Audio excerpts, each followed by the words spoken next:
Hey, this is Tracy with Color Me This, and we are on episode 65.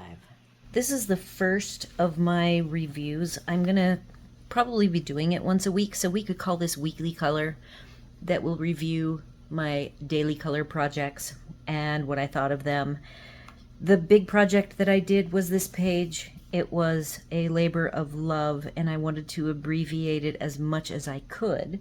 So I shared this quadrant with you, doing the flowers and the leaf, 4 different green tone colors that I pulled from the Arteza 72 set, that I then did the flowers only for the other 3 sets. This is the Brutfuner result. This is the Kalour result, and here is the Castle Arts Soft Touch. The Kalour had the widest array of colors to choose from at 180. Brutfuner and Soft Touch were 120s. So when I did the backgrounds, I knew that I was going to blend them out with a blender pencil to save time and as an experiment. So I pulled 4 different blender pencils, the Fulbright from Caran d'Ache, Derwent blender, Kalour colorless blender, and Prisma colorless blender. So I chose them at sort of at random. I had the Caran d'Ache blender sitting here, so when I was getting this background done for the Arteza, I used it first, and now that I am done, I actually feel that it paired, so it's kind of a combination. It's how did the pencils work with the colorless blender.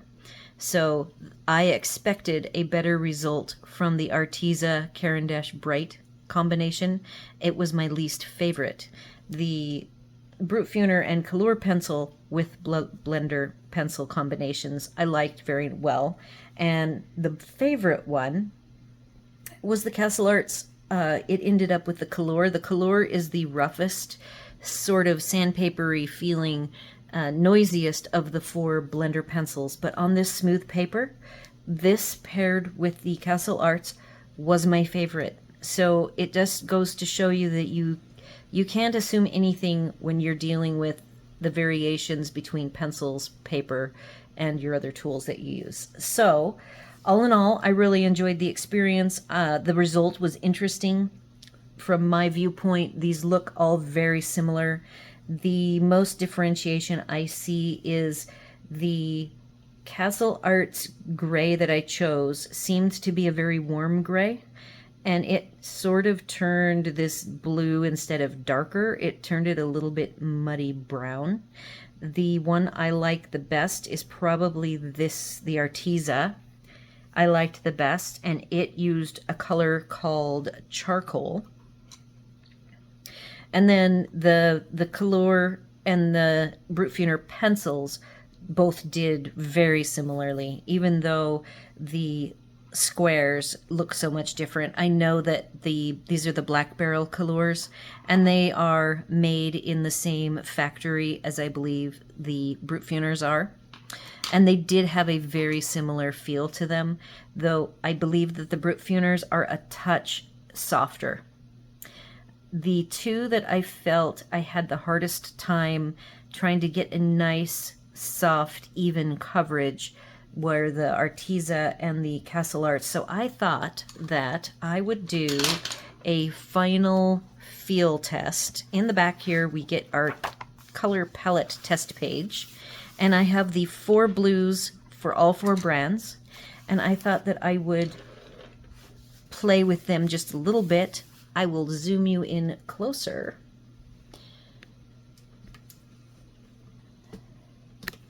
So we can see what we're doing.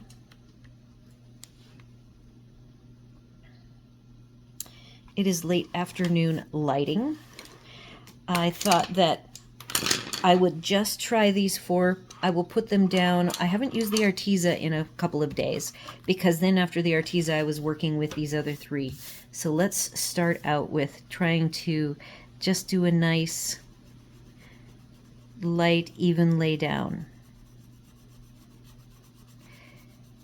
This is what's called indigo, and it is the color that I matched all the others. It's sort of a noisy feeling. What I can tell you is after you get the color down and you're adding subsequent layers, this noisiness for most of the brands seems to melt away. The second one that I worked was the Brutfuner, so we're just going to go right under here. And I don't know what color name this is because I have the version with the Chinese characters, but it is color number 033.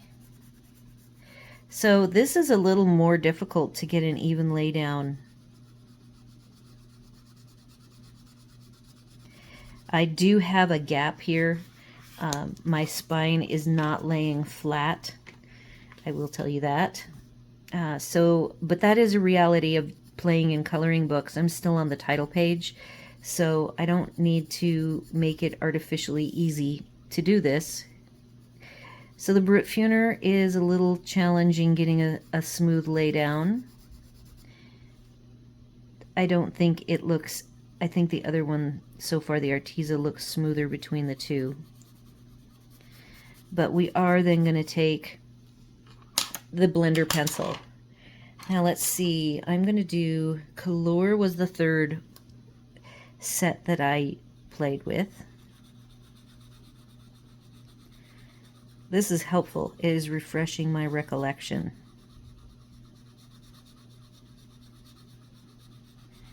So I'm trying to do light pressure, and you know what? The Kalour is doing a really nice job of going down even. I'm not getting any harsh lines.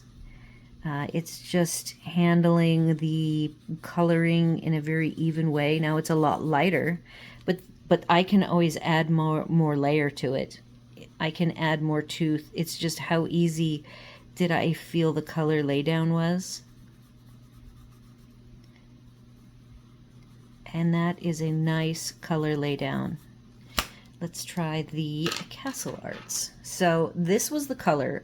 When I did the Castle Arts, I picked a color called Indigo Light.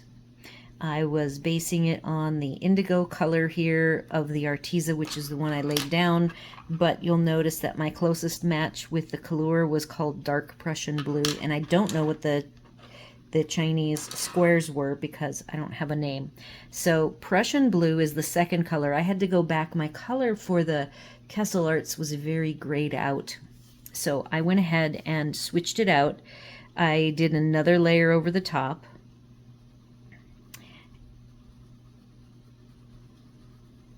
And used this color, and that evened it up, and it looked so much better. It did a much better matching job.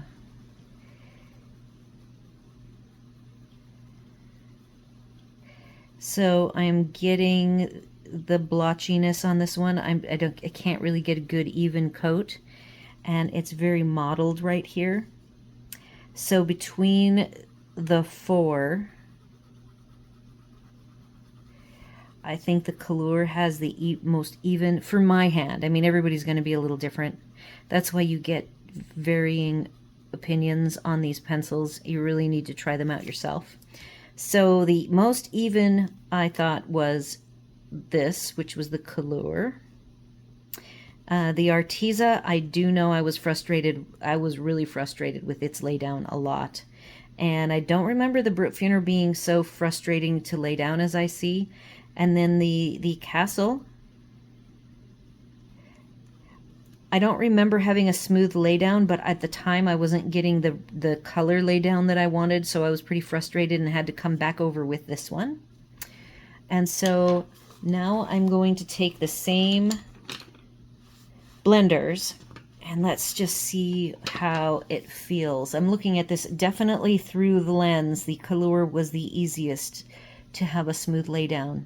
I can definitely see lots of blotchy with the Arteza, and probably the Castle Arts is the second best as far as laydown of just the color itself, with Brutfuner coming in third. So now I'm going to do the full bright. I felt like this particular is blending pencil has a lot of filler. It leaves it a very rich looking color, and then you'll see I have some crumbs that come off because it's like it scratches off some of the color. So it just did not feel like the combination was the best like I had expected those two. I thought that they would work together much nicer than they did. So then the second one that I filled in was the Prismacolor. I paired up with the Brutfuner. Let's see how I feel about that one.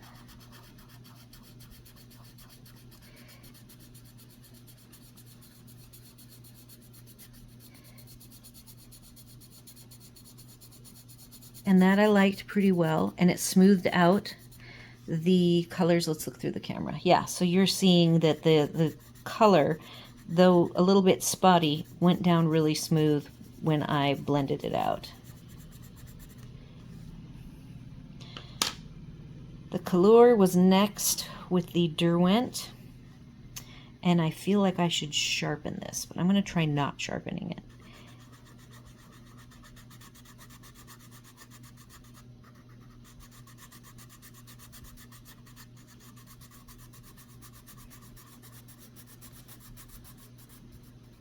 That felt pretty good.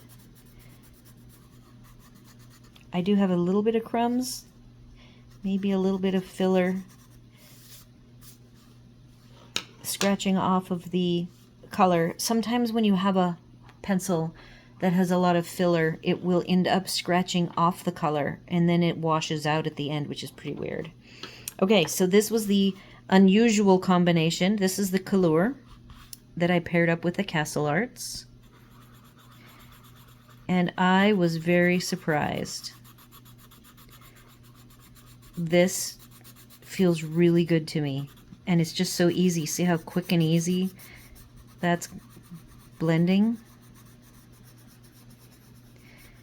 And there are no crumbs. So I was very surprised at that. It just goes to show that over here is the blending, so I'm going to put a B+. So I give that a plus. This was okay. Let's do 2 pluses, 1 plus.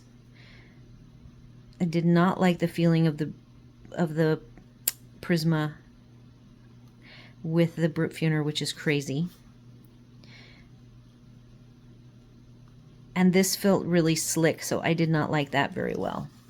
So this is all on the blenders with the various pencils. And who knows, if I would have mixed them up differently, I might have had different results. So all in all, it was a great experiment and was really fun to work through.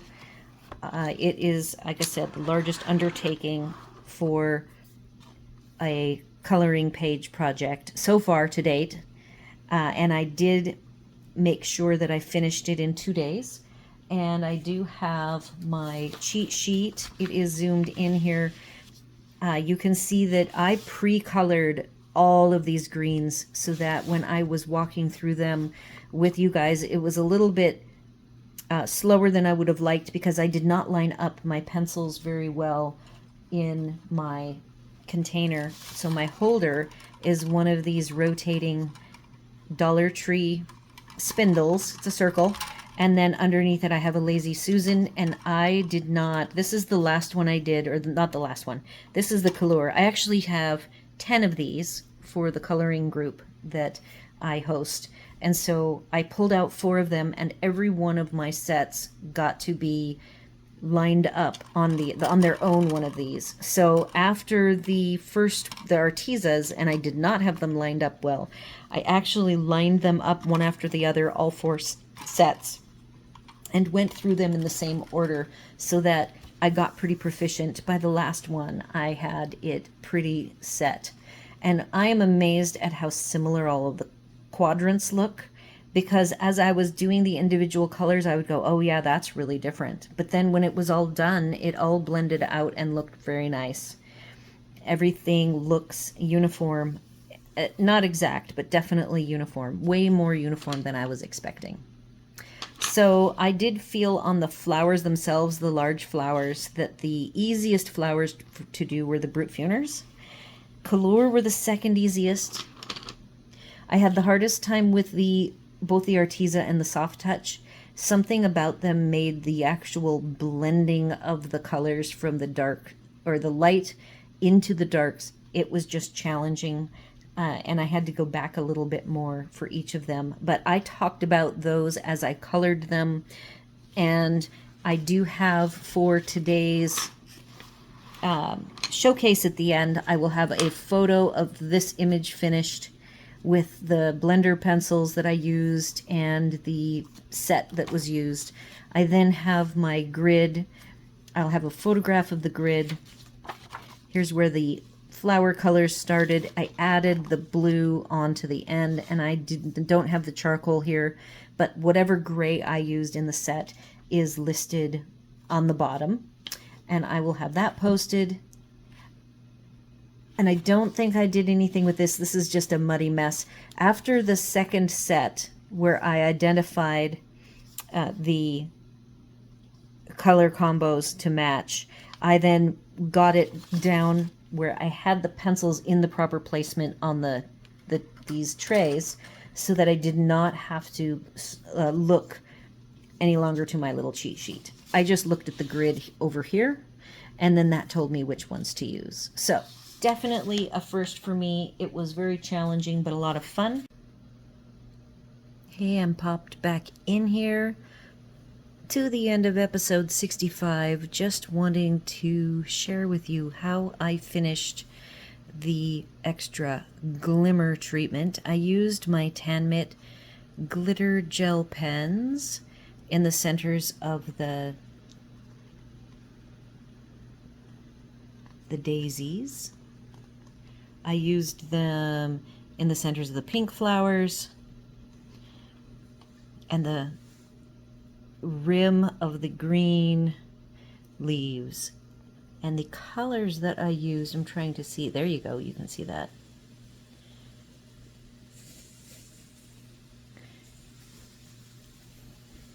And the color I used in the middle of the daisy type, well, they're not daisies, but I colored them like daisies or sunflowers, is copper.